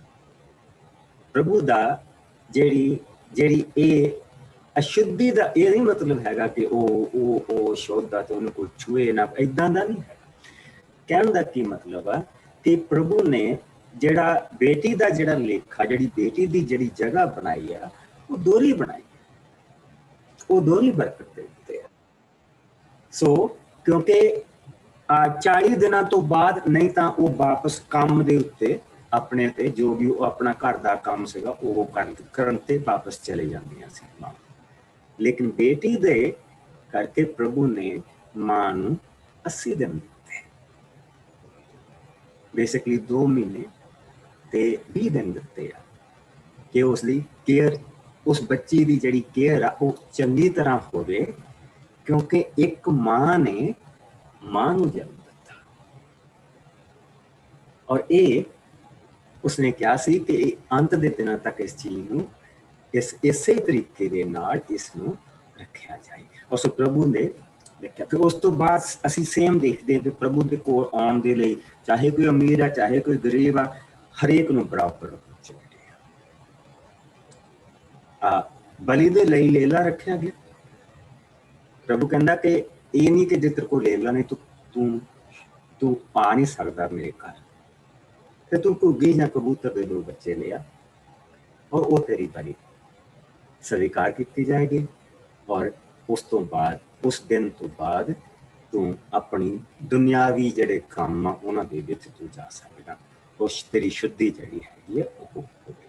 ਸੋ ਹੁਣ ਚਮੜੀ ਦੇ ਰੋਗਾਂ ਜਿੱਥੇ ਅਸੀਂ ਦੇਖਣਾ ਕਿ ਕਿਸ ਤਰ੍ਹਾਂ ਪ੍ਰਭੂ ਨੇ ਇਹਨਾਂ ਨੂੰ ਜਿੱਦਾਂ ਕਿ ਉੱਥੇ ਹੁਣ ਜਿੱਦਾਂ ਜਿੱਥੇ ਉੱਥੇ ਆਮ ਤੌਰ ਤੇ ਜਿੱਥੋਂ ਇਹ ਆਏ ਸੀਗੇ ਉਹ ਵਿੱਚੇ ਚਮੜੀ ਦੇ ਰੋਗ ਵਾਲੇ ਲੋਕ ਵੀ ਵਿੱਚੇ ਤੁਰੇ ਫਿਰਦੇ ਹੁੰਦੇ ਸੀ ਇਹਨਾਂ ਦੇ ਸਾਰੇ, ਜਿਸ ਦੇ ਨਾਲ ਡਿਜ਼ੀਜ਼ ਵੱਧਦੀ ਸੀ। ਰਾਈਟ। ਸੋ ਪ੍ਰਭੂ ਨੂੰ ਫੇਰ ਕੀ ਕਰਨਾ ਪਿਆ? ਫੇਰ ਪਵਿੱਤਰ ਤੇ ਅਪਵਿੱਤਰ ਕਹਿਣਾ ਪਿਆ। ਉਸ ਦੇ ਨਾਲ ਕੀ ਆ? ਉਸ ਦੇ ਨਾਲ ਜਿਹੜੀ ਕੌਮ ਦੇ ਵਿੱਚ ਬਹੁਤ ਸਾਰੀਆਂ ਬਿਮਾਰੀਆਂ ਜਿਹੜੀਆਂ ਸੀਗੀਆਂ ਉਹ ਅੱਗੇ ਨਹੀਂ ਸੀ ਵੱਧਦੀਆਂ। ਸੋ ਆਓ ਅਸੀਂ ਦੇਖੀਏ ਇਸ ਦੀਆਂ ਪਹਿਲੀਆਂ 23 ਆਇਤਾਂ, ਜਿਸ ਨੂੰ 13ਵਾਂ ਬਾਬ ਮੈਂ ਪੜ੍ਹਦੇ ਨਹੀਂ ਪਾਸਟਰ ਜੀ। ਚਮੜੀ ਦੇ ਰੋਗਾਂ ਸੰਬੰਧੀ ਨਿਯਮ।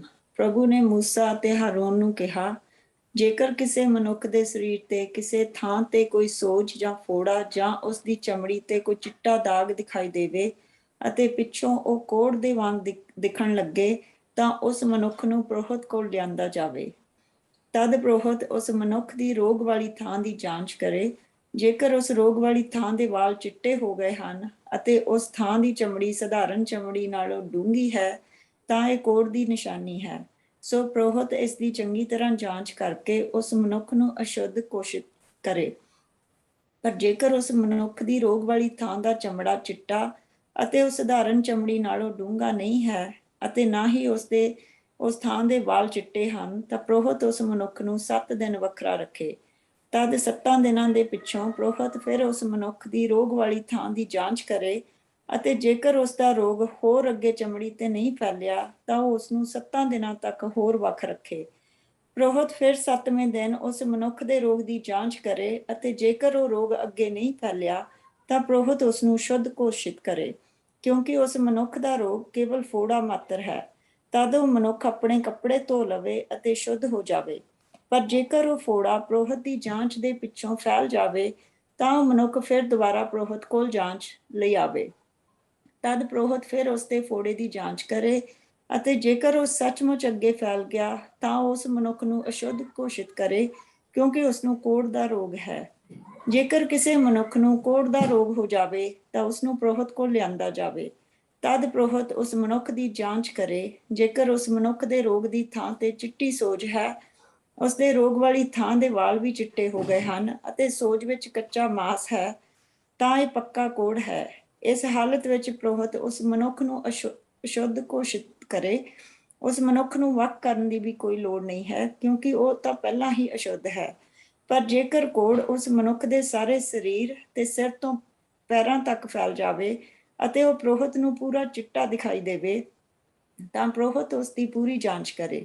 ਜੇਕਰ ਸੱਚਮੁੱਚ ਉਸ ਦਾ ਸਾਰਾ ਚਮੜਾ ਕੋੜ ਨੇ ਢੱਕ ਲਿਆ ਹੈ ਅਤੇ ਉਹ ਚਿੱਟਾ ਹੋ ਗਿਆ ਹੈ ਤਾਂ ਪ੍ਰੋਹਤ ਉਸ ਨੂੰ ਸ਼ੁੱਧ ਘੋਸ਼ਿਤ ਕਰੇ। ਪਰ ਜੇਕਰ ਉਸ ਦੇ ਸਰੀਰ ਤੇ ਕੱਚਾ ਮਾਸ ਦਿਖਾਈ ਦੇਵੇ ਤਾਂ ਉਹ ਮਨੁੱਖ ਅਸ਼ੁੱਧ ਹੈ। ਸੋ ਪ੍ਰੋਹਤ ਉਸ ਦੀ ਪੂਰੀ ਜਾਂਚ ਕਰਕੇ ਉਸ ਨੂੰ ਅਸ਼ੁੱਧ ਘੋਸ਼ਿਤ ਕਰੇ, ਕਿਉਂਕਿ ਉਸ ਨੂੰ ਕੋੜ ਦਾ ਰੋਗ ਹੈ।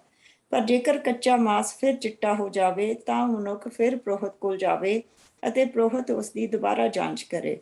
ਜੇਕਰ ਪ੍ਰੋਹਤ ਆਪਣੀ ਜਾਂਚ ਵਿੱਚ ਦੇਖੇ ਕਿ ਉਸ ਦਾ ਕੱਚਾ ਮਾਸ ਫਿਰ ਚਿੱਟਾ ਹੋ ਗਿਆ ਹੈ ਤਾਂ ਉਸ ਮਨੁੱਖ ਨੂੰ ਸ਼ੁੱਧ ਘੋਸ਼ਿਤ ਕਰੇ।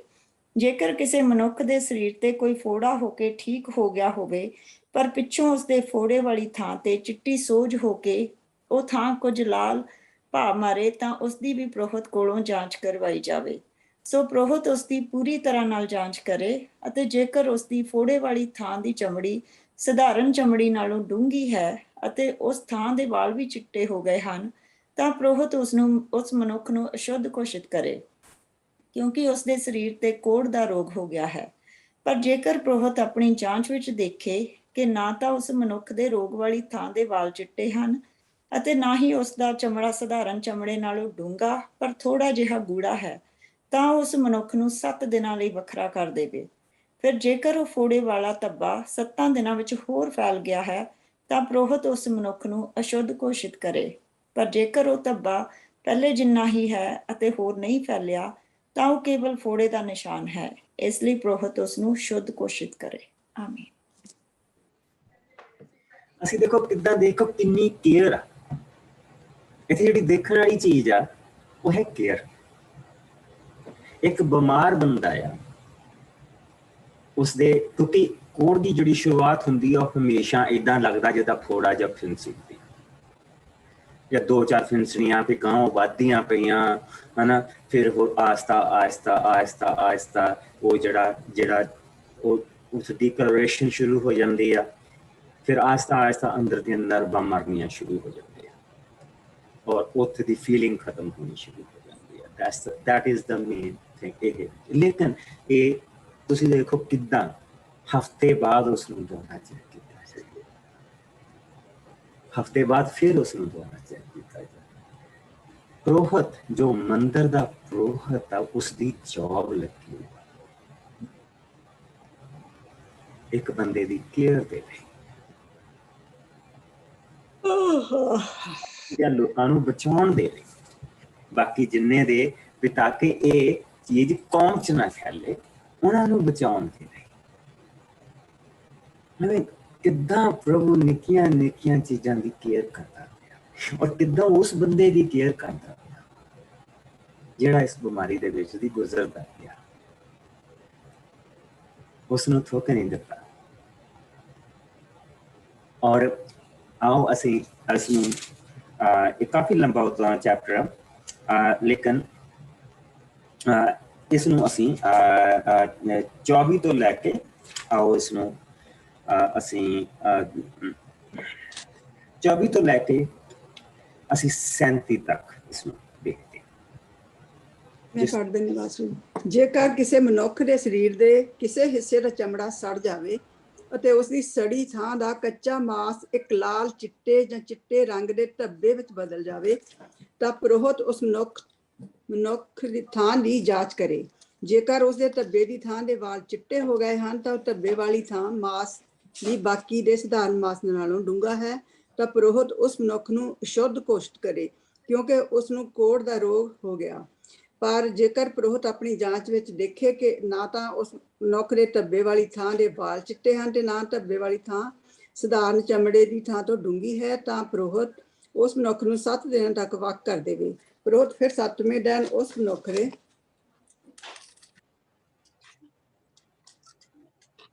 ਧੱਬੇ ਵਾਲੀ ਥਾਂ ਦੀ ਜਾਂਚ ਕਰੇ। ਜੇਕਰ ਧੱਬਾ ਹੋਰ ਫੈਲ ਗਿਆ ਤਾਂ ਉਹ ਉਸ ਆਦਮੀ ਨੂੰ ਅਸ਼ੁੱਧ ਘੋਸ਼ਿਤ ਕਰੇ ਕਿਉਂਕਿ ਉਸ ਨੂੰ ਕੋੜ ਦਾ ਰੋਗ ਹੈ।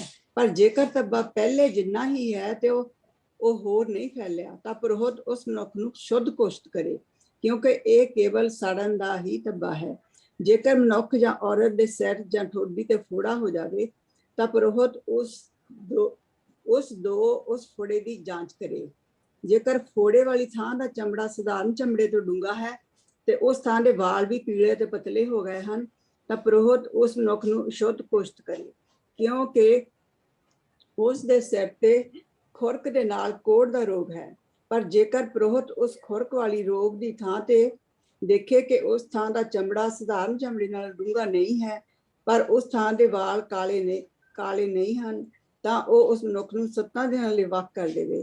ਪੁਰੋਹਿਤ ਫਿਰ ਉਸ ਮਨੁੱਖ ਦੀ 7ਵੇਂ ਦਿਨ ਜਾਂਚ ਕਰੇ ਅਤੇ ਜੇਕਰ ਉਹ ਦੇਖੇ ਕਿ ਉਸ ਦੀ ਖੁਰਕ ਹੋਰ ਨਹੀਂ ਫੈਲੀ ਤਾਂ ਨਾ ਹੀ ਉਸ ਦੇ ਥਾਂ ਦੇ ਵਾਲ ਪੀਲੇ ਹਨ ਤੇ ਨਾ ਹੀ ਉਸ ਥਾਂ ਦਾ ਚਮੜਾ ਸਧਾਰਨ ਚਮੜੇ ਤੋਂ ਡੂੰਘਾ ਹੈ ਤਾਂ ਉਹ ਖੁਰਕ ਦੇ ਲਾਗਲੇ ਹਿੱਸੇ ਦੀ ਹਜਾਮਤ ਕਰਕੇ ਪਰ ਖੁਰਕ ਵਾਲੀ ਥਾਂ ਦੀ ਤੋਂ ਵਾਲ ਨਾ ਕੱਟੇ ਤੇ ਪੁਰੋਹਿਤ 7 ਦਿਨਾਂ ਲਈ ਹੋਰ ਵੱਖ ਕਰ ਦੇਵੇ।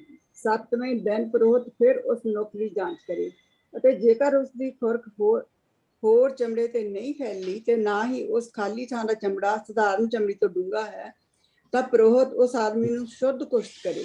ਉਹ ਮਨੁੱਖ ਆਪਣੇ ਕੱਪੜੇ ਧੋ ਕੇ ਆਪਣੇ ਆਪ ਨੂੰ ਸਾਫ਼ ਕਰੇ। ਪਰ ਜੇਕਰ ਉਸਦੇ ਕੋੜ ਤੇ ਖੁਰਕ ਹੋਰ ਅੱਗੇ ਚਮੜੇ ਤੇ ਫੈਲ ਗਈ ਹੈ ਤਾਂ ਪੁਰੋਹਿਤ ਉਸਦੀ ਫਿਰ ਜਾਂਚ ਕਰੇ ਅਤੇ ਜੇਕਰ ਖੁਰਕ ਹੋਰ ਚਮੜੇ ਤੇ ਫੈਲ ਗਈ ਹੈ ਤਾਂ ਪੁਰੋਹਿਤ ਪੀਲੇ ਵਾਲਾਂ ਦੀ ਖੋਜ ਨਾ ਕਰੇ ਕਿਉਂਕਿ ਉਹ ਮਨੁੱਖ ਅਸ਼ੁੱਧ ਹੈ। ਪਰ ਜੇਕਰ ਉਸ ਮਨੁੱਖ ਦੀਆਂ ਅੱਖਾਂ ਦੇ ਲਾਗੇ ਜਾ ਕੇ ਖੁਰਕ ਰੁਕ ਗਈ ਹੈ ਤੇ ਉੱਥੇ ਕਾਲੇ ਵਾਲ ਉੱਗ ਗਏ ਹਨ ਤਾਂ ਉਹ ਮਨੁੱਖ ਚੰਗਾ ਹੋ ਗਿਆ, ਇਸ ਲਈ ਉਹ ਸ਼ੁੱਧ ਹੈ। ਸੋ ਪੁਰੋਹਿਤ ਵੀ ਉਸ ਨੂੰ ਸ਼ੁੱਧ ਘੋਸ਼ਿਤ ਕਰੇ। ਪੜ੍ਹ ਦਵਾਂ ਪੜ੍ਹ ਦੋ ਸਿੱਧਾ ਕਰੋ ਇਸ ਨੂੰ ਪੜ੍ਹ ਦੋ 45 ਦਾ। Okay 46 okay.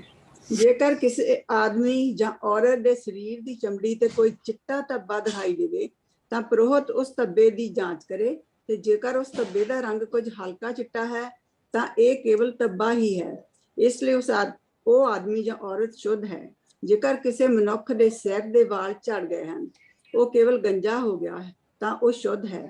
ਇਸੇ ਤਰ੍ਹਾਂ ਜੇਕਰ ਉਸ ਦੇ ਮੱਥੇ ਤੋਂ ਵਾਲ ਝੜ ਗਏ ਹਨ ਅਤੇ ਉਹ ਸਾਹਮਣੇ ਮੱਥੇ ਵੱਲੋਂ ਗੰਜ ਹੈ ਤੇ ਤਾਂ ਉਹ ਸ਼ੁੱਧ ਹੈ। ਪਰ ਜੇਕਰ ਉਸਦੇ ਸਿਰ ਦੇ ਜਾਂ ਮੱਥੇ ਦੇ ਗੰਜ ਵਿੱਚ ਲਾਲ ਚਿੱਟੇ ਰੰਗ ਦਾ ਜ਼ਖਮ ਹੈ ਤਾਂ ਇਹ ਕੋੜ ਦਾ ਰੋਗ ਹੈ।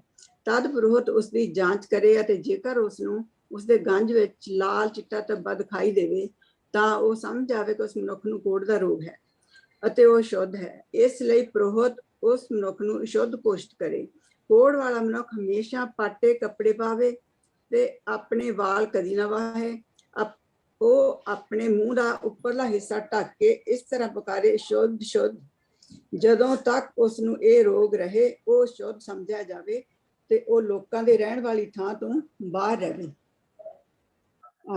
ਸੋ ਕਹਿਣ ਦਾ ਕਿ ਮਤਲਬ ਉਹਨਾਂ ਨੇ ਲੋਕਾਂ ਵਾਲੀ ਥਾਂ ਤੇ ਆਮ ਥਾਂ ਤੇ ਰਹਿਣ ਦੇ ਨਾਲੋਂ ਉਹਨਾਂ ਨੇ ਇੱਕ ਬਾਹਰ ਜਗ੍ਹਾ ਬਣਾਈ ਹੋਈ ਸੀ ਜਿੱਥੇ ਉਹ ਰਹਿੰਦੇ ਸੀ ਉਹਨਾਂ ਦੀ ਟੇਕ ਕੇਅਰ ਕੀਤੀ ਜਾਂਦੀ ਸੀ। ਔਰ ਨਿਸ਼ਾਨੀ ਕੀ ਹੁੰਦੀ ਸੀ ਵੀ ਉੱਥੋਂ ਜਿਹੜੇ ਵਾਲ ਆ ਉਹ ਚਿੱਟੇ ਹੋਣੇ ਸ਼ੁਰੂ ਹੋ ਗਏ ਆ ਤੇ ਉਹ ਡੂੰਘਾ ਆ। ਡੂੰਘੇ ਦਾ ਕਹਿਣ ਦਾ ਕੀ ਮਤਲਬ ਕਿ ਸੌਫਟ ਟਿਸ਼ੂ ਜਿਹੜਾ ਬਾਡੀ ਦਾ ਉਹ ਮਰਨਾ ਸ਼ੁਰੂ ਹੋ ਗਿਆ, ਉਹ ਕੋਹੜ ਦੀ ਨਿਸ਼ਾਨੀ ਹੁੰਦੀ ਆ। ਅਗਰ ਅਸੀਂ ਹਿੰਦੁਸਤਾਨ 'ਚ ਅਸੀਂ ਬਥੇਰੇ ਕੋਹੜੀ ਦੇਖਦੇ ਹਾਂ ਤਾਂ ਅਸੀਂ ਇਹ ਦੇਖਦੇ ਹਾਂ ਕਿ ਉਹਨਾਂ ਦੀ ਜਿਹੜੇ ਸੌਫਟ ਟਿਸ਼ੂ ਹੁੰਦੇ ਆ, ਜਿਸ ਤਰ੍ਹਾਂ ਕਿ ਅੱਖਾਂ, ਨੱਕ ਦੇ ਮੂਹਰੇ ਨੂੰ ਆਹ ਹਿੱਸਾ, ਬੁੱਲ ਉਹਨਾਂ ਦੇ ਇਹ ਟੁੱਟਣੇ ਸ਼ੁਰੂ ਹੋ ਜਾਂਦੇ।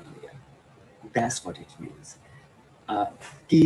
ਕੀ ਉਹਨਾਂ ਨੇ ਉਹਨਾਂ ਨੂੰ ਬਾਹਰ ਕੱਢ ਦਿੱਤਾ ਤੇ ਉਹਨਾਂ ਨੂੰ ਕਿਸੇ ਨੇ ਉਹਨਾਂ ਦੀ ਟੇਕ ਕੇਅਰ ਨਹੀਂ ਕਰਨੀ? ਨਹੀਂ, ਸਾਰੀ ਕਮਿਊਨਿਟੀ ਦਾ ਕੰਮ ਆ ਕਿ ਉਹਨਾਂ ਦੀ ਟੇਕ ਕੇਅਰ ਕਰਨਾ।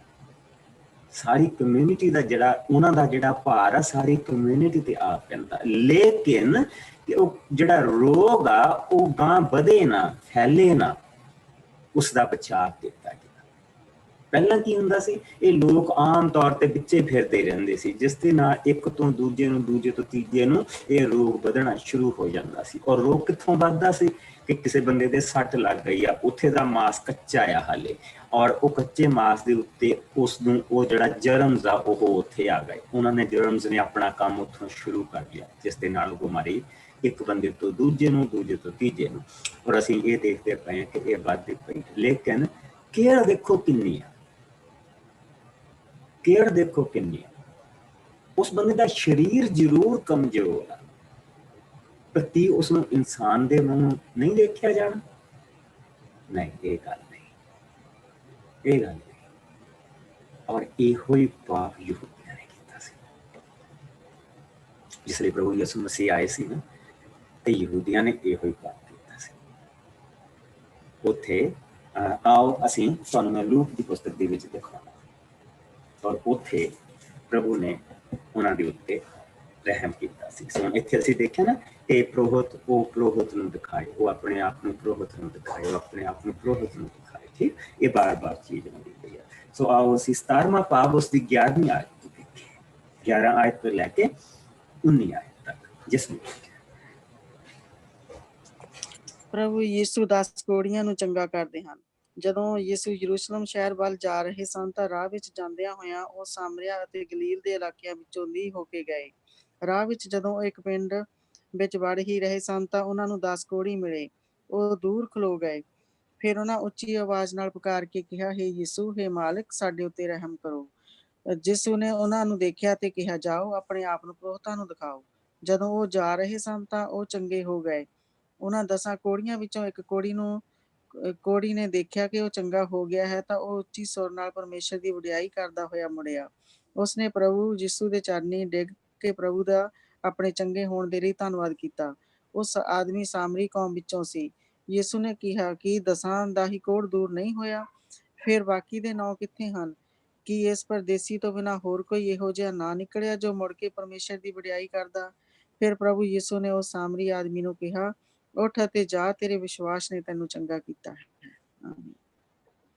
ਇੱਥੇ ਇੱਕ ਬੜੀ ਵੱਡੀ ਚੀਜ਼ ਆ, ਬੜੀ ਵੱਡੀ ਚੀਜ਼ ਆ ਕਿ ਉਹਨਾਂ ਕੋਹੜੀਆਂ ਦੇ ਵਿੱਚ ਉਦਾਂ ਜਿਹੜੇ ਯਹੂਦੀ ਤੇ ਸਾਮਰੀ ਆ ਆਪਸ ਦੇ ਵਿੱਚ ਕੋਈ ਲੈਣ ਦੇਣ ਨਹੀਂ ਕਰਦੇ। ਅਸੀਂ ਯਹੂਨਾ ਦੇ 4ਥੇ ਪਾਪ ਦੇ ਵਿੱਚ ਪੜ੍ਹਦੇ ਹਾਂ ਕਿ ਪ੍ਰਭੂ ਯਿਸੂ ਮਸੀਹ ਗਏ ਆ ਔਰ ਉਹ ਖੂਹ ਦੇ ਉੱਤੇ ਜਾ ਕੇ ਬੈਠ ਗਏ ਆ। ਔਰ ਉਸ ਖੂਹ ਦੇ ਉੱਤੇ ਜਿਸ ਲਈ ਉਹ ਬੈਠੇ ਹੋਏ ਇੱਕ ਔਰਤ ਆਈ ਹੈ ਜੋ ਸਾਮਰੀ ਆ। ਔਰ ਪ੍ਰਭੂ ਨੇ ਕਿਹਾ, ਮੈਨੂੰ ਪਾਣੀ ਪਿਲਾ। ਉਸਨੇ ਜਦ ਪ੍ਰਭੂ ਯਿਸੂ ਵੱਲ ਦੇਖਿਆ ਤੇ ਕਿਉਂਕਿ ਪ੍ਰਭੂ ਯਿਸੂ ਮਸੀਹ ਨੇ ਆਪਣੇ ਉੱਤੇ ਤਾਲੀਤ ਲਈ ਹੋਆ, ਪਰੇਸ਼ਾਨ ਲਿਆ ਹੈ, ਉਸਨੇ ਉਹਦੇ ਵੱਲ ਦੇਖ ਕੇ ਕਿਹਾ ਕਿ ਤੂੰ ਤਾਂ ਇੱਕ ਯਹੂਦੀ ਆ। ਉਹਦਾ ਦੇਖਣ ਨੂੰ ਸਾਰੇ ਇੱਕੋ ਜਿਹੇ ਹੀ ਸੀਗੇ, ਇੱਕ ਪਹਿਰਾਵੇ ਤੋਂ ਫਰਕ ਹੋ ਜਾਂਦੇ ਸੀ। ਤੂੰ ਤਾਂ ਯਹੂਦੀ ਆ, ਤੁਹਾਡਾ ਤੇ ਸਾਡਾ ਆਪਸ ਦੇ ਵਿੱਚ ਕੋਈ ਲੈਣ ਦੇਣ ਨਹੀਂ ਤੇ ਤੂੰ ਮੈਨੂੰ ਪਾਣੀ ਕਿਉਂ ਮੰਗਦਾ?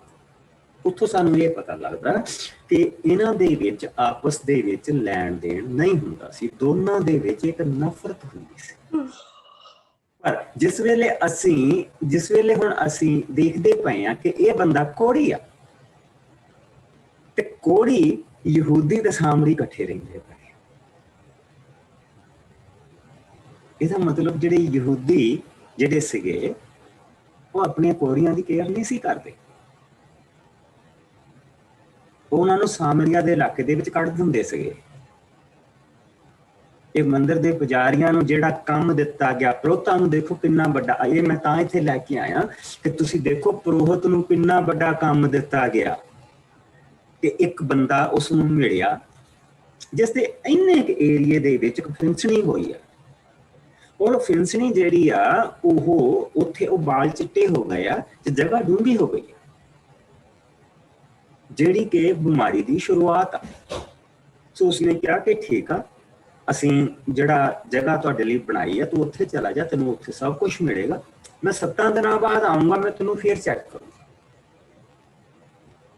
ਅਗਰ ਤਾਂ ਇਹ ਇੱਥੇ ਕੀ ਰਹੀ ਤਾਂ ਫਿਰ ਖਰੀ ਬਾਬਾ, ਪਰ ਜੇ ਇਹ ਇੱਥੋਂ ਵੱਧ ਗਈ, ਇਹ ਜ਼ਿਆਦਾ ਹੋਣਾ ਸ਼ੁਰੂ ਹੋ ਗਿਆ, ਤੇ ਫਿਰ ਸਾਨੂੰ ਹੋਰ ਸਮਾਂ ਦੇਖਣਾ ਪੈਣਾ। ਬਾਅਦ ਉਹਨਾਂ ਦਾ ਇਲਾਜ ਜਿਹੜਾ ਸੀਗਾ ਉਹ ਚੱਲਦਾ ਸੀਗਾ, ਯੂ ਨੋ ਵਟ। ਫਿਰ ਵੀ ਉਹ ਇਜਿਪਟ ਤੋਂ ਆਏ ਸੀਗੇ, ਮੂਸਾ ਦੇ ਕੋਲ ਬਹੁਤ ਸਾਰਾ, ਮੂਸਾ ਇੱਕ ਰਾਜ ਘਰਾਣੇ ਦੇ ਵਿੱਚ ਪੜਿਆ ਸੀ, ਰਾਜ ਘਰਾਣੇ ਦੇ ਰਾਜਕੁਮਾਰਾਂ ਨੂੰ ਹਰ ਚੀਜ਼ ਸਿਖਾਈ ਜਾਂਦੀ ਸੀ। ਸੋ ਉਹਨਾਂ ਦਾ ਜਿਹੜਾ ਇਲਾਜ ਆ, ਉਹਨਾਂ ਦੇ ਉਸ ਸਮੇਂ ਦੇ ਅਨੁਸਾਰ ਇਲਾਜ ਉਹਨਾਂ ਦਾ ਚੱਲਦਾ ਸੀ, ਖਾਣ ਪੀਣ ਦੇ ਲਈ ਸਾਰੀਆਂ ਚੀਜ਼ਾਂ ਉਹਨਾਂ ਨੂੰ ਮਿਲਦੀਆਂ ਸੀ। ਪਰ ਜੇ ਉਹ ਆਮ ਲੋਕਾਂ ਦੇ ਵਿੱਚ ਉਹ ਆਉਂਦਾ ਸੀ ਤਾਂ ਫਿਰ ਉਸ ਨੂੰ ਆਪਣਾ ਮੂੰਹ ਢੱਕਣਾ ਪੈਂਦਾ ਸੀ, ਉਸ ਨੂੰ ਇੱਕ ਸਰਟਨ ਕਿਸਮ ਦੇ ਕੱਪੜੇ ਪਾਉਣੇ ਪੈਂਦੇ ਸੀ, ਔਰ ਉਸਦੇ ਹੱਥ ਦੇ ਵਿੱਚ ਸੋਟੀ ਹੁੰਦੀ ਸੀ, ਔਰ ਉਹ ਸੋਟੀ ਨੂੰ ਬਜਾ ਕੇ ਦੱਸਦਾ ਸੀ ਕਿ ਮੈਂ ਅਸ਼ੁੱਧ ਹਾਂ, ਕਿ ਮੈਨੂੰ ਕੋਈ ਛੂਏ ਨਾ। ਕਹਿਣ ਦਾ ਕੀ ਮਤਲਬ, ਮੇਰੀ ਬਿਮਾਰੀ ਗਾਂ ਨਾ ਫੈਲੇ, ਮੇਰੀ ਬਿਮਾਰੀ ਕੌਮ 'ਚ ਨਾ ਫੈਲੇ, ਮੇਰੀ ਬਿਮਾਰੀ ਮੇਰੇ ਘਰ 'ਚ ਨਾ ਫੈਲੇ, ਮੇਰੀ ਬਿਮਾਰੀ ਮੇਰੇ ਘਰਦਿਆਂ 'ਚ ਨਾ ਫੈਲੇ। ਇਹਦਾ ਮਤਲਬ ਇਹ ਨਹੀਂ ਕਿ ਉਸ ਬੰਦੇ ਦੀ ਕੇਅਰ ਨਹੀਂ ਸੀ, ਲੇਕਿਨ ਮਸੀਹ ਦੇ ਵੇਲੇ ਜਿਹੜੇ ਯਹੂਦੀ ਸੀਗੇ ਇਹ ਆਪਣੇ ਲੋਕਾਂ ਦੀ ਕੇਅਰ ਨਹੀਂ ਸੀ ਕਰਦੇ, ਪਰ ਦੂਸਰੇ ਪਾਸੇ ਜਿਹੜੇ ਸਾਮਰੀ ਸੀਗੇ ਉਹਨਾਂ ਦੀ ਟੇਕ ਕੇਅਰ ਤਾਂ ਕਰਦੇ ਸੀ, ਉਹਨਾਂ ਨੂੰ ਖਾਣ ਪੀਣ ਨੂੰ ਦਿੰਦੇ ਸੀ। ਉਹਨਾਂ ਬੇਸ਼ੱਕ ਇਹ ਉਹਨਾਂ ਨੂੰ ਜੋ ਮਰਜ਼ੀ ਕਹਿੰਦੇ ਸੀਗੇ, ਪਰ ਉਹ ਫਿਰ ਵੀ ਆਪਣੇ ਲੋਕਾਂ ਦੀ ਕੇਅਰ ਕਰਦੇ ਸੀਗੇ। ਔਰ ਜਿਸ ਵੇਲੇ ਪ੍ਰਭੂ ਯਿਸੂ, ਔਰ ਇਸੇ ਕਰਕੇ ਅਸੀਂ ਦੇਖਦੇ ਪਏ ਹਾਂ ਕਿ ਜਿਹੜੇ ਯਹੂਦੀ ਆ ਉਹਨਾਂ ਦੇ ਵਿੱਚ ਉਸ ਬਿਮਾਰੀ ਦਾ ਜ਼ੋਰ ਸਾਮਰੀਆਂ ਦੇ ਨਾਲੋਂ ਜ਼ਿਆਦਾ ਆ। ਕਿਉਂ? ਕਿਉਂਕਿ ਉਹਨਾਂ ਦੀ ਕੇਅਰ ਹੁੰਦੀ ਪਈ ਆ, ਯਹੂਦੀਆਂ ਦੀ ਕੋਈ ਕੇਅਰ ਨਹੀਂ ਕਰਦਾ। ਸੋ ਪ੍ਰਭੂ ਯਿਸੂ ਉੱਥੋਂ ਦੀ ਲੰਘਦੇ ਪਏ ਆ, ਗਲੀਲ ਦੇ ਇਲਾਕੇ ਦੇ ਵਿੱਚੋਂ ਆਏ, ਰਸਤੇ ਦੇ ਵਿੱਚ ਸਾਮਰੀਆ ਦੇ ਇਲਾਕੇ ਦੇ ਵਿੱਚ ਵੀ ਲੰਘਣਾ ਪੈਂਦਾ ਸੀ। ਉਹੀ ਅਸੀਂ ਉਸ ਸਟੋਰੀ ਦੇ ਵਿੱਚ ਪੜ੍ਹਦੇ ਪਏ ਹਾਂ, ਯਰੂਸ਼ਲਮ ਨੂੰ ਜਾ ਰਹੇ ਆ ਤੇ ਉਹਨਾਂ ਨੇ ਉੱਚੀ ਜਿਹੜੀ ਪੁਕਾਰ ਕੇ ਕਿਹਾ, ਪ੍ਰਭੂ ਸਾਡੇ ਤੇ ਦਇਆ ਕਰ। ਕਿੰਨੇ ਉਸਨੂੰ ਉਹਨਾਂ ਨੂੰ ਇਹ ਚੀਜ਼ ਦੱਸੀ ਆ, ਉਸੇ ਔਰਤ ਨੇ, ਉਸ ਔਰਤ ਦੇ ਕਰਕੇ ਉਹ ਸਾਰਾ ਪਿੰਡ ਮਸੀਹੀ ਹੋ ਗਿਆ ਸੀਗਾ, ਮਸੀਹ ਨੂੰ ਮੰਨਣ ਲੱਗ ਪਿਆ ਸੀ। ਉਸ ਔਰਤ ਦੇ ਕਰਕੇ ਜਿਹੜਾ ਪ੍ਰਭੂ ਦਾ ਵਚਨ ਸੀਗਾ ਦਮਿਸ਼ਕ ਤੱਕ ਫੈਲ ਚੁੱਕਾ ਸੀਗਾ। ਜਿਹੜੇ 10 ਜਿਹੜੇ ਪਿੰਡ ਸੀ, ਜਾਣੀ ਕਿ ਜਿਹੜਾ ਦਮਿਸ਼ਕ ਸੀਗਾ ਸੀਰੀਆ ਦੇ ਵਿੱਚ ਸੀਗਾ, ਸੀਰੀਆ ਤੱਕ ਫੈਲ ਚੁੱਕਾ ਸੀ ਉਹਦੇ ਕਰਕੇ। ਸੋ ਉਸ ਪ੍ਰਭੂ ਯਿਸੂ ਮਸੀਹ ਨੇ ਜਿਸਲੇ ਪਿੱਛੇ ਮੁੜ ਕੇ ਉਹਨਾਂ ਵੱਲ ਦੇਖਿਆ ਤੇ ਰਾਹ ਦੇ ਵਿੱਚ ਕਹਿੰਦੇ ਉਹਨਾਂ ਨੂੰ ਇੱਕ ਪਿੰਡ ਦੇ ਵੱਲ ਜਾ ਰਹੇ ਸਨ, ਉਹਨਾਂ ਨੂੰ 10 ਕੋੜੀ ਮਿਲੇ। ਉਹਨਾਂ ਨੇ ਦੂਰੋਂ ਖਲੋ ਕੇ ਉੱਚੀ ਆਵਾਜ਼ ਦੇ ਨਾਲ ਪੁਕਾਰ ਕੇ ਕਿਹਾ, ਹੇ ਯਿਸੂ, ਹੇ ਮਾਲਕ, ਸਾਡੇ ਤੇ ਰਹਿਮ ਕਰ, ਸਾਡੇ ਤੇ ਰਹਿਮ ਕਰ। ਕੀ ਅਸੀਂ ਦੇਖਦੇ ਪਏ ਹਾਂ? ਯਹਵੇ ਯਹਵੇ, ਦਿਆਲੂ ਕਿਰਪਾਲੂ, ਗੁੱਸਾ ਕਰਨ ਦੇ ਵਿੱਚ ਮੱਠਾ। ਉਸ ਦੇ ਵਿੱਚੋਂ ਉਹਨਾਂ ਨੇ ਉਸ ਦੇ ਕੋਲ ਇੱਕ ਚੀਜ਼ ਮੰਗੀ, ਰਹਿਮ। और प्रभु यीशु ने की क्या? वही चीज जाके अपने प्रोहत ਨੂੰ ਦਿਖਾਓ। ਔਰ ਜਿਸ ਵੇਲੇ ਉਹ ਜਾ ਰਹੇ ਆ, ਤੂੰ ਦੇਖਦੇ ਕਿ ਰਸਤੇ ਦੇ ਵਿੱਚ ਜਾਂਦਿਆਂ ਜੋ ਵੀ ਜਿੱਥੇ ਤੇ ਜੋ ਵੀ ਸੀਗਾ, ਜਿੱਥੇ ਵੀ ਸੀ ਬਿਮਾਰੀ, ਉਹ ਜਾਣ ਲੱਗ ਪਈ। ਤੇ ਜਿਹੜੇ ਯਹੂਦੀ ਆ ਉਹ ਦੌੜ ਕੇ ਆਪਣੇ ਸਿੱਧੇ ਮੰਦਿਰ ਨੂੰ ਗਏ ਜਰੂਸਲਮ ਦੇ ਵਿੱਚ। ਜਿੱਦਾਂ ਦੇ ਉਹਨਾਂ ਦੇ ਪ੍ਰੋਹਤ ਥੈਂਕਲੈਸ, ਉਦਾਂ ਦੇ ਉਹ ਥੈਂਕਲੈਸ। ਜਿੱਦਾਂ ਦੇ ਨਾ ਸ਼ੁਕਰਗੁਜ਼ਾਰ ਉਹ ਆ, ਉਦਾਂ ਦੇ ਨਾ ਸ਼ੁਕਰਗੁਜ਼ਾਰ ਉਹ ਆ। ਉਹਨਾਂ ਨੂੰ ਬਸ ਇੰਨੀ ਪਈ ਹੋ ਕਿ ਪ੍ਰੋਹਤ ਨੂੰ ਜਾ ਕੇ ਦਿਖਾ ਕੇ ਤੇ ਜੋ ਬਣਦਾ, ਜੋ ਭੇਡ ਬੱਕਰੀ ਦੇਣੀ ਆ ਜਾ ਕੇ ਦਿਓ ਤੇ ਫਿਰ ਆਪਣੇ ਘਰਾਂ ਨੂੰ। ਸਾਮਰੀ ਨੂੰ ਕਿਤੇ ਜਾਣਾ ਨਹੀਂ ਪੈਣਾ। ਸਾਮਰੀ ਨੇ ਜਾ ਕੇ ਪਿੰਡ ਦਾ ਜੋ ਵੀ, ਉਹਨਾਂ ਦੇ ਪਿੰਡ ਦਾ ਜੋ ਵੀ, ਉਹਨੂੰ ਜਾ ਕੇ ਦਿਖਾਉਣਾ ਕਿ ਮੈਂ ਠੀਕ ਹੋ ਗਈ। ਉਹਨੂੰ ਏਡਾ ਵੱਡਾ ਹੈ ਨਹੀਂਗਾ। ਔਰ ਜਿਸ ਲਈ ਉਸਨੇ ਉਹਨਾਂ ਨੇ ਦੇਖਿਆ ਤੇ ਇੱਕ ਨੇ ਦੇਖਿਆ ਵੀ ਮੈਂ ਤਾਂ ਠੀਕ ਹੋ ਗਿਆ, ਔਰ ਉਹ ਵਾਪਸ ਮੁੜਿਆ। ਕੌਣ ਵਾਪਸ ਮੁੜਿਆ? ਜਿਨ੍ਹਾਂ ਨੂੰ ਯਹੂਦੀ ਲੋਕ ਨਫ਼ਰਤ ਕਰਦੇ ਆ, ਜਿਨ੍ਹਾਂ ਨੂੰ ਉਹ ਸੈਕੰਡ ਕਲਾਸ ਲੋਕ ਕਹਿੰਦੇ ਆ, ਉਹ ਵਾਪਸ ਮੁੜਿਆ ਔਰ ਉਹ ਪ੍ਰਭੂ ਯਿਸੂ ਕੋਲ ਆਇਆ। ਕਿਹਦੇ ਕੋਲ ਆਇਆ? ਮਹਾਨ ਸੱਚੇ ਮਹਾਂਪੁਰਖ। ਇੱਕ ਸਾਡਾ ਵੀ ਮਹਾਂਪੁਰਖ, ਸਾਡਾ ਮਹਾਨ ਪ੍ਰਭੂ ਜੋ ਉਚਾਈਆਂ ਤੇ ਗਿਆ ਔਰ ਉਹ ਉਸ ਦੇ ਸਿੰਘਾਸਨ ਤੋਂ ਆਇਆ ਔਰ ਉਸਨੇ ਕਿਹਾ ਪ੍ਰਭੂ ਦਾ ਧੰਨਵਾਦ ਕੀਤਾ। ਔਰ ਇੱਥੇ ਪ੍ਰਭੂ ਨੇ ਇੱਕ ਚੀਜ਼ ਪੁੱਛੀ, ਬਾਕੀ ਦੇ ਨੌ ਕੀ ਦਸਾਂ ਦਾ ਕੋਡ ਠੀਕ ਨਹੀਂ ਹੋਇਆ? ਬਾਕੀ ਦੇ ਨੌ ਇਹ ਚੀਜ਼ ਤੁਹਾਨੂੰ ਮੈਂ ਕਿਉਂ ਦਿਖਾਈ ਹੈ? ਇਹ ਮੈਂ ਇਸ ਕਰਕੇ ਦਿਖਾਈ ਹੈ ਕਿ ਜੋ ਵੀ ਉਹ ਦਵਾਈ ਬੂਟੀ ਲਾਉਂਦੇ ਸੀ, ਪਰ ਉਹਨਾਂ ਦੀ ਬਿਮਾਰੀ ਨੂੰ ਦੂਰ ਕੌਣ ਕਰਦਾ ਸੀ? ਉਹ ਜਿਹੜੀ ਉਹਨਾਂ ਦੇ ਗੱਭੇ ਇੱਕ ਪ੍ਰਭੂ ਦੀ ਹਜ਼ੂਰੀ ਸੀ। ਨਾਲ ਜੇ ਉਹ ਹਜ਼ੂਰੀ ਉਹਨਾਂ ਦੇ ਗੱਭੇ ਸੀ ਤਾਂ ਫਿਰ ਉਹਨਾਂ ਨੂੰ ਕੋੜ ਹੁੰਦਾ ਕਿਉਂ ਸੀਗਾ? ਸ਼ੁਕਰਗੁਜ਼ਾਰੀ ਪੈਦਾ ਕਰ, ਸ਼ੁਕਰਗੁਜ਼ਾਰੀ ਪੈਦਾ। ਸਭ ਤੋਂ ਵੱਡੀ ਬਿਮਾਰੀ ਜਿਹੜੀ ਇਨਸਾਨ ਦੀ ਆਤਮਾ ਨੂੰ ਆਣਾ, ਸਰੀਰ ਦੇ ਰੋਗ ਤੇ ਚਲ ਜਾਂਦੇ ਆ, ਆਉਂਦੇ ਆ ਚਲ ਜਾਂਦੇ, ਜਿਹੜੀ ਆਤਮਾ ਨੂੰ ਬਿਮਾਰੀ ਲੱਗੀ ਹੋਣਾ ਉਹ ਨਾ ਸ਼ੁਕਰਗੁਜ਼ਾਰੀ। ਕਿੱਥੋਂ ਸ਼ੁਰੂ ਹੋਈ? ਅਦਮ ਦੇ ਬਾਗ ਚ। ਕਿਸ ਵੇਲੇ? ਜਿਸ ਲਈ ਸ਼ੈਤਾਨ ਆਇਆ। ਉਸਨੇ ਪੁੱਛਿਆ ਕੋਈ ਐਸੀ ਚੀਜ਼ ਹੈ ਜਿਹੜੀ ਤੁਸੀਂ ਨਹੀਂ ਖਾ ਸਕਦੇ? ਅਗਰ ਉਹ ਬਣਾਉਣਾ ਸ਼ੁਰੂ ਕਰ ਦਿੰਦੇ, ਸ਼ੁਕਰਗੁਜ਼ਾਰੀਆਂ ਬਣਾਉਣੀਆਂ ਸ਼ੁਰੂ ਕਰ ਦਿੰਦੇ ਕਿ ਦੇਖ ਆਹ ਜਿਹੜੀ ਰਿਵਰ, ਆਹ ਜਿਹੜਾ ਦਰਿਆ ਵਗਦਾ ਪਿਆ, ਇਹ ਚੋਂ ਸੋਨਾ ਤੇ ਚਾਂਦੀ ਨਿਕਲਦੇ ਪਏ ਜਿਹੜੇ ਸਾਨੂੰ ਚਾਹੀਦੇ,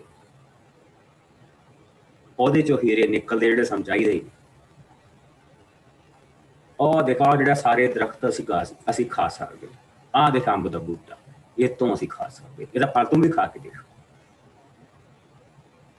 ਹੁਣ ਚਲ ਜਾਣਾ ਸੀਗਾ, ਪਰ ਉੱਥੇ ਕੀ ਸੀ? ਨਾ ਸ਼ੁਕਰਗੁਜ਼ਾਰ। ਤੇ ਆਹ ਜਿਹੜਾ ਦਰਖਤ ਨਾ ਇਹਦਾ ਨਹੀਂ ਅਸੀਂ ਖਾ ਸਕਦੇ, ਇਹਨੂੰ ਅਸੀਂ ਛੂ ਵੀ ਨਹੀਂ ਸਕਦੇ, ਜੇ ਅਸੀਂ ਨਹੀਂ ਛੂ ਵੀ ਲਿਆ ਤਾਂ ਅਸੀਂ ਮਰ ਜਾਵਾਂਗੇ। ਪਰ ਉਹਨੂੰ ਕੀ ਚਾਹੀਦਾ ਸੀ?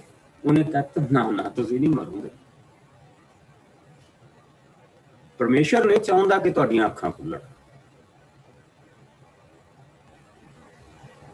ਔਰ ਤੁਸੀਂ ਉਹਦੇ ਵਰਗੇ ਬਣ ਜਾਓ।